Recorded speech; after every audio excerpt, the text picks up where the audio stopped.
Shalom teman-teman. Baik, di sini saya akan menjelaskan mengenai teori Rybczynski dengan judul Perdagangan Internasional Teorema Rybczynski. Saya atas nama Krista Noranine dengan NPM 12170027, mahasiswa Universitas Timur, Fakultas Pertanian, Program Studi Agribisnis semester 7. Sebelum kita masuk pada teori Rybczynski, di sini kita perlu mengetahui apa itu perdagangan internasional. Nah, perdagangan internasional merupakan perdagangan yang dilakukan oleh penduduk suatu negara dengan penduduk negara lain atas dasar kesepakatan bersama. Misalnya, penduduk dari negara Indonesia berdagang dengan salah satu penduduk di negara Malaysia. Nah, di sini kita perlu mengetahui biografi dari Tadeusz Rybczynski. Nama lengkapnya Tadeusz Mieczysław Rybczynski, yang lahir pada bulan Mei tahun 1923 di Polandia. Ia melakukan pendidikannya di London School of Economy dan Political Science. Tadeusz Rybczynski dikembangkan pada tahun 1955 oleh ekonomi Inggris.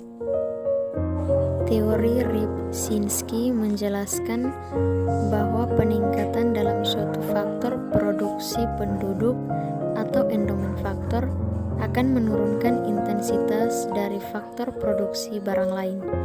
Peningkatan endomen suatu faktor atau input digunakan secara intensif akan meningkatkan proporsi output yang sangat besar pada sektor tertentu dan menurunkan output pada sektor lain.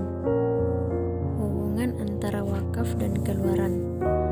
Teorema Rybczynski mendemonstrasikan bagaimana perubahan dalam dana abadi mempengaruhi keluaran barang ketika lapangan kerja penuh dipertahankan. Teorema Rybczynski berguna dalam menganalisis pengaruh investasi modal, imigrasi dan imigrasi dalam konteks modal Exer-Ohlin. Pada gambar di atas menggambarkan batasan tenaga kerja dengan warna merah atau garis bawah yang lebih curam dan batasan kapital dengan warna biru atau garis yang lebih datar. Selanjutnya, misalkan ada peningkatan dana abadi tenaga kerja, itu akan menyebabkan pergeseran paralel keluar dalam kendala tenaga kerja PPV, dan dengan demikian produksi akan bergeser ke titik B. Produksi pakaian, barang padat karya akan naik dari C1 ke C2. Produksi baja, barang padat modal akan turun dari S1 ke S2. Nah, yang berikut, jika endomen modal naik, kendala modal akan bergeser. Nah, itu akan menyebabkan peningkatan produksi baja dan penurunan produksi sandang.